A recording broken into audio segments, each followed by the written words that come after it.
శ్రీ గణేశాయ నమః. శ్రీపాద శ్రీవల్లభ శ్రీమన్నరసింహ సరస్వతి శ్రీ గురుదత్తాత్రేయాయ నమః. ఓం నమో గురవే వాసుదేవాయ. శ్రీ దత్తస్తవం.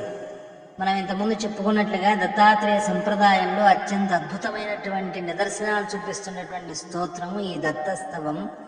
దీంట్లో 9 శ్లోకాలుంటాయి. రోజుకి 9 సార్లు చొప్పున మండలం రోజులు పారాయణం చేస్తే వాళ్ళ కోరికలు నెరవేరుతాయి అనే ప్రాశస్త్యంలో ఉంది, ప్రాచుర్యంలో ఉంది. చాలా మంది దత్తభక్తులు అందరూ కూడా దీన్ని నిత్యపారాయణంగా చేస్తున్నారు అని చెప్పుకున్నాం.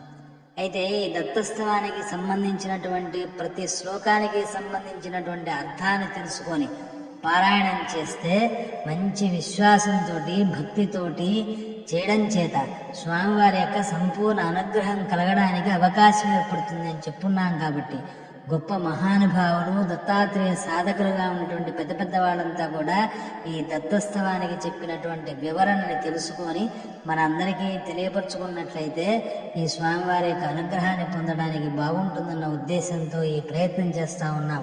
కాబట్టి ప్రతి ఒక్క భక్తులు కూడా ఈ యొక్క దత్తస్తవానికి సంబంధించినటువంటి భావార్థ వివరణ తెలుసుకొని పారాయణం చేయవలసిందిగా ప్రార్థన చేస్తున్నాం. మొదటగా ఈ స్తోత్రానికి సంబంధించినటువంటి అర్థాన్ని తెలుసుకునే ముందుగా ఒకసారి దత్తస్తవాన్ని ప్రార్థన చేసుకొని మనము శ్లోకానికి అర్థాన్ని తెలుసుకోవడానికి ప్రయత్నం చేద్దాం. శ్రీ గణేశాయ నమః. శ్రీ సరస్వత్యై నమః. శ్రీపాదవల్లభ శ్రీమన్నరసింహ సరస్వతి శ్రీ గురు దత్తాత్రేయాయ నమః. దత్తాత్రేయం మహాత్మానం వరదం భక్తవత్సలం ప్రపన్నార్తిహరం వందే స్మృత్రగామీ సనోమతు.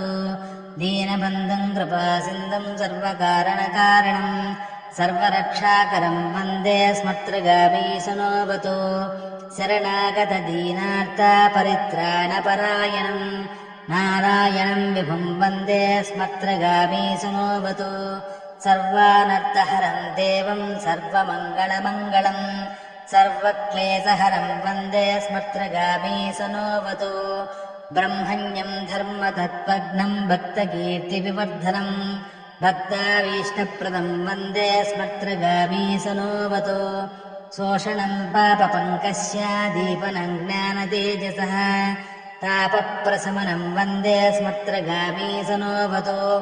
సర్వరోగప్రశమనం సర్వపీడానివారణం విపతుద్ధరణం వందే స్మృత్రగామీ సనోవతు.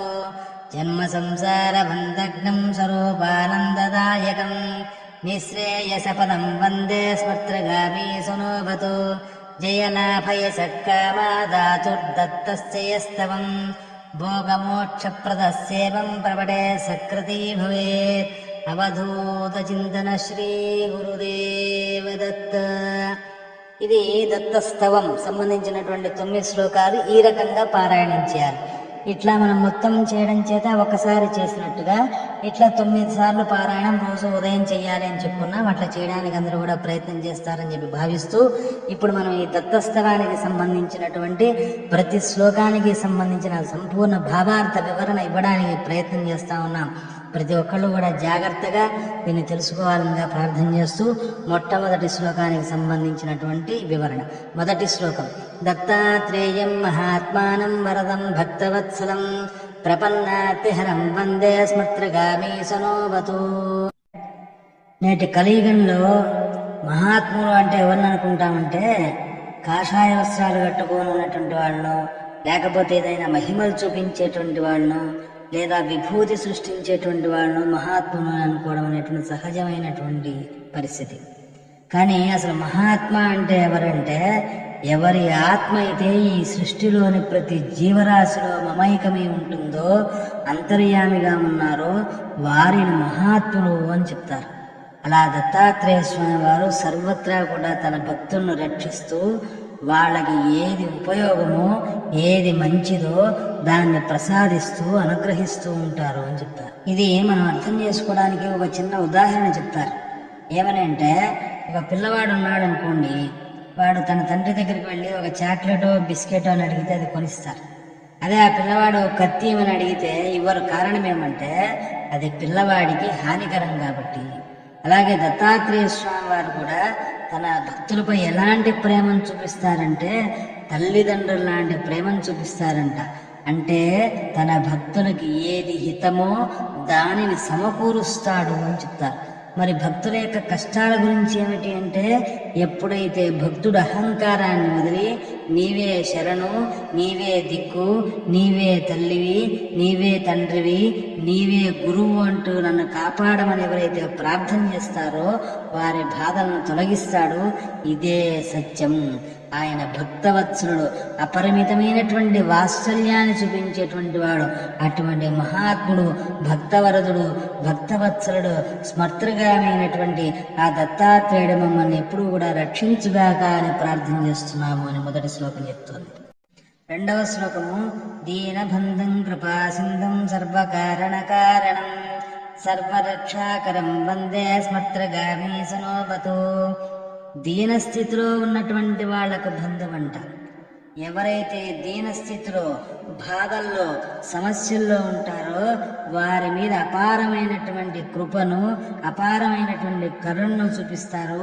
సర్వ కారణాలకు కారణభూతమై సర్వులను రక్షిస్తున్నటువంటి ఆ స్మర్తృగామి మమ్మల్ని ఎల్లప్పుడూ కూడా రక్షించుగాక అని ప్రార్థన చేస్తూ ఉన్నాం. మూడవ శ్లోకం, శరణాగత దీనార్థ పరిత్రాణ పరాయణం నారాయణం విభుం వందే స్మర్తృగామి సనోబతో. ఎవరైతే శరణాగతి చెంది దీనస్థితిలో ఉన్నారో వాళ్ళ దగ్గరకు అత్యంత తొందరగా వెళ్ళి వాళ్ళని రక్షిస్తారు అని చెప్తారు. ఈ సృష్టికి మూలమైనటువంటి వాడు సాక్షాత్తు నారాయణుడైనటువంటి ఆ దత్తాత్రేయుడు అలా ప్రతి చోట, ప్రతి నిమిషము, ఎల్లప్పుడూ కూడా తన భక్తులను రక్షించేటువంటి ఆ స్మర్తృగామి మమ్మల్ని రక్షించుగాక అని ప్రార్థన చేస్తూ ఉన్నాం. నాలుగవ శ్లోకము, సర్వానర్ధహరం దేవం సర్వమంగళమంగళం సర్వక్లేశహరం వందే స్మర్తృగామి సనోబతో. సకల అనర్థాలకు మూల కారణమేందయ్యా అంటే మన మనసే. ఏదైనా వద్దనుకున్నది కావాలి అని అనిపించగానే అది అనర్థానికి కారణమవుతుంది. కాబట్టి ఇటువంటి చంచల స్వభావాన్ని కలిగి ఉన్నటువంటి మనసు వల్ల, మానసిక ఒత్తిడి వల్ల తద్వారా ఈ అనర్థాలన్నిటికి కారణమవుతోంది. అటువంటి సర్వ అనర్థాలను హరింపజేసి సర్వ క్లేశాలను అంటే సకల బాధలను దూరం చేసి సకల శుభాలను కలిగించేటువంటి స్మర్తృగామైనటువంటి ఆ దత్తాత్రేయ స్వామి వారు మమ్మల్ని రక్షించుగాక అని ప్రార్థన చేస్తూ ఉన్నాం. ఐదవ శ్లోకము, బ్రహ్మణ్యం ధర్మతత్వజ్ఞం భక్త కీర్తి వివర్ధనం భక్తాభీష్టప్రదం వందే స్మర్తృగామి సనోబతో. బ్రహ్మణ్యం వేదాల యొక్క బోధనలను, వేదసారాన్ని ఆచరణలోకి తెస్తుంది అని చెప్తారు. ఈ బ్రహ్మణ్యము ఆధ్యాత్మిక జ్ఞానాన్ని కూడా పెంపొందిస్తుంది అని చెప్తారు. అందుకని బ్రహ్మణ్యము అంటే సాక్షాత్తు దత్తాత్రేయుడే తన భక్తుల యొక్క కీర్తిని ప్రవర్ధమానం చేస్తారు అని చెప్తారు. అందుకనే ఈ శ్లోకంలో భక్త కీర్తి వివర్ధనం అని చెప్తారు. తన భక్తుల యొక్క కీర్తిని ప్రవర్ధమానంగా వెలుగొందిపోయేటువంటి స్థితికి చేరుస్తారు. తనకన్నా కూడా తన భక్తుల గురించి 10 మంది మాట్లాడుకుంటూ, మంచిగా మాట్లాడుకుంటూ ఉంటే పరవశించిపోయేటువంటి తత్వం భక్తవత్సలుడు, భక్త సులభుడు అయినటువంటి దత్తాత్రేయ స్వామి వారిని చెప్తున్నారు. తన భక్తులకు ధర్మాన్ని, సరి అయినటువంటి తత్వజ్ఞానాన్ని, సకల శాస్త్రాల యొక్క అంతర్గత సారాన్ని బోధిస్తూ తన భక్తుల కీర్తిని ప్రవర్ధమానం చేస్తూ భక్తుల యొక్క అభీష్టాలను నెరవేరుస్తున్నటువంటి ఆ స్మర్తృగామైనటువంటి దత్తాత్రేయ స్వామి వారు మమ్మల్ని రక్షించుగాక అని ప్రార్థన చేస్తూ ఉన్నాం. 6వ శ్లోకము, శోషణం పాప పంకస్య దీపనం జ్ఞాన తేజసః తాపప్రశమనం వందే స్మర్తృగామి సనోబతో. ఈ శ్లోకంలో దత్తాత్రేయ స్వామి వారు తన భక్తుల యొక్క బాధలను ఎలా తొలగిస్తారో వివరించారు. సాధారణంగా మనుషులకు కలిగేటువంటి బాధలన్నీ కూడా ఏమనుకుంటూ ఉంటామంటే పూర్వజన్మలో చేసినటువంటి పాపాల వల్ల అనుభవించాల్సి వస్తుంది అన్న విషయం మనం అందరం అనుకుంటూ ఉంటాం. అయితే ఈ బాధలు తొలగాలంటే ఏం చేయాలి? చేసినటువంటి పాపాలన్నీ కూడా క్షయమవ్వాలి. అందుకని దత్తాత్రేయ స్వామి వారు ఏం చేస్తారంటే తన భక్తులు పూర్వజన్మలో చేసినటువంటి పాపాలు క్షయం కావాలి కాబట్టి అందుకని తన భక్తుల్లో జ్ఞానం అనేటువంటి దీపాన్ని వెలిగిస్తాడు అని చెప్తాడు. అందుకనే శోషణం పాప పంకస్య దీపనం జ్ఞాన తేజస అని చెప్తున్నాడు.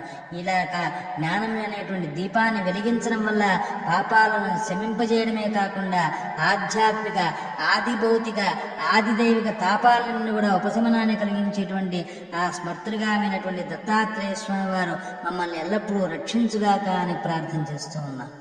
7వ శ్లోకము. సర్వరోగ ప్రశమనం సర్వపీడా నివారణం విపదుద్ధరణం వందే స్మర్తృగామి సనోభతు. శారీరక పరంగా మానసిక పరంగా మరి ఏ ఇతర కారణాల వల్ల సంక్రమించేటువంటి రోగాలు ఏవైతే ఉన్నాయో అటువంటి అన్ని రోగాల నుండి ఉపశమనాన్ని కలిగిస్తూ సర్వ పీడలను అష్ట కష్టాలను నివారిస్తూ ఏ రకమైనటువంటి విపత్తుల వల్ల అయినా సరే కలిగేటువంటి సమస్యలను కూడా ఉద్ధరింపజేస్తున్నటువంటి స్మర్తృగామైనటువంటి దత్తాత్రేయ స్వామి వారు మమ్మల్ని రక్షించుగాక అని ప్రార్థన చేస్తున్నారు. 8వ శ్లోకము. జన్మ సంసార బంధగ్నం స్వరూపానందదాయకం నిశ్రేయసపదం వందే స్మర్తృగామి సనోభతు. ఈ శ్లోకంలో దత్తాత్రేయ స్వామి వారిని ఏమని ప్రార్థించాలో చెప్పారంట. అంత అద్భుతమైనటువంటి శ్లోకం ఇది. సాధారణంగా సంసారము అంటే ఏమనుకుంటూ ఉంటామంటే ఇది వైవాహిక జీవితము అని అనుకుంటాం. కానీ అది సరికాదు. ఈ ప్రపంచంలోకి జన్మించడంతోటే సంసారి అని అర్థం. అంటే పుట్టుకతోనే సంసారివి అని చెప్తారు. ఒకసారి జననం జరిగింది అంటే మనం జీవించడానికి ఒక జీవితం ఏర్పడింది అని. అది బ్రహ్మచారిగా ఉండేటువంటి జీవనం కావచ్చు, వైవాహికంగా గడిపేటువంటి జీవితమైనా కావచ్చు, ఏం తేడా లేదు. అందరిది కూడా ప్రాపంచిక జీవనమే.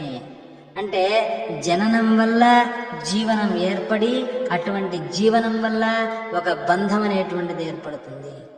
మనకుగా ఏర్పడేటువంటి సంసార బాధల నుండి తద్వారా వచ్చేటువంటి కష్టాల నుంచి దత్తాత్రేయ స్వామి వారు విమోచనం కలిగిస్తారు అని చెప్తారు.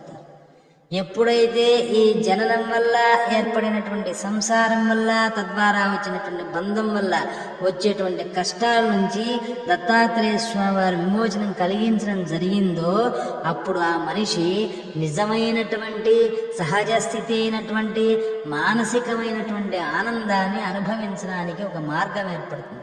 ఈ రకమైనటువంటి మానసిక ఆనందాన్ని అనుభవించేటువంటి స్థితిని చేరడమే మోక్షము అంటారు. దీనినే నిశ్రేయస పదము అని అంటారు. అందుకని ఏమని ప్రార్థన చేయాలంట?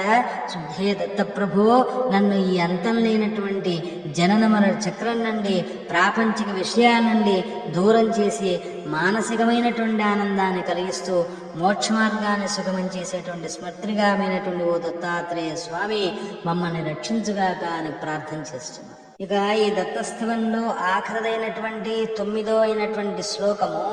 జయలాభయసక్కామదాతుర్దత్తస్యస్తవం భోగమోక్షప్రదస్యేవం ప్రపటే సకృతి భవేత్. ఈ శ్లోకము ఏమంటే ఈ స్తోత్రం యొక్క ఫలశ్రుతిని తెలియపరుస్తుంది అని చెప్తారు. ఈ స్తోత్రాన్ని పారాయణం చేయడం వల్ల అంటే పఠించడం వల్ల తన భక్తులకు జయాన్ని, లాభాన్ని, యశస్సును, కీర్తిని ఇవ్వడమే కాకుండా కోరికలన్నీ కూడా దత్తాత్రేయ స్వామి వారు నెరవేరుస్తారు అని చెప్తారు. భౌతికపరమైనటువంటి జీవనంలో కలిగేటువంటి సుఖభోగాలతో పాటుగా మోక్షాన్ని కూడా కలిగిస్తాడు అని తెలియపరుస్తారు. ఈ దత్తస్తవం ఒక మహామంత్రం. మనకి విజయం సిద్ధించాలన్నా, లాభం కలగాలన్నా, మోక్షం కావాలన్నా ఈ దత్తస్తవాన్ని పారాయణం చేయండి. ఇదే ఈ స్తోత్రం యొక్క గొప్పదనం, శ్రీదత్త వైభవం. ఈ ఫలశ్రుతి ద్వారా వాసుదేవానంద స్వామి వారు పరోక్షంగా చెప్తున్నారు ఏమని? నీ కోరిక ఏమున్నా సరే స్వామివారికి అని చెప్పాల్సిన అవసరం లేదు. ఆయనకు అన్నీ తెలుసు. నీ కోరికలన్నీ పక్కన పెట్టు, ఈ దత్తస్తవాన్ని పారాయణం చేయి, నీ పని జరిగిపోతుంది. ఆయన గురుదేవులు, నీకు ఏది అవసరమో దాన్ని నీకు అందిస్తాడు. నీకు తెలియంది కూడా, నీకు లాభం కలిగేది ఏదైతే ఉందో, నీవు ఉన్నతంగా ఎదగడానికి ఏదైతే అవసరమైందో అది ఇస్తూ నీకు మోక్షాన్ని కలిగిస్తాడు సాక్షాత్ దత్తాత్రేయ స్వామి వారు చెప్తున్నారు. అందుకని ఈ దత్తస్తవాన్ని పారాయణం చేయండి. అందరికీ కూడా ఈ స్తోత్ర భావార్థ వివరణలు వినమని చెప్పండి. అలా అర్థాన్ని తెలుసుకొని మనం అందరం కూడా ఈ స్తోత్ర పారాయణం ద్వారా మనము, మన కుటుంబము, మన ఊరు, మన దేశం, ఈ విశ్వంలోని సకల జీవరాశి కూడా బాగుండాలని ఆ దత్తాత్రేయ స్వామి వారిని ప్రార్థన చేస్తున్నాం. శ్రీదత్త శరణం మమ.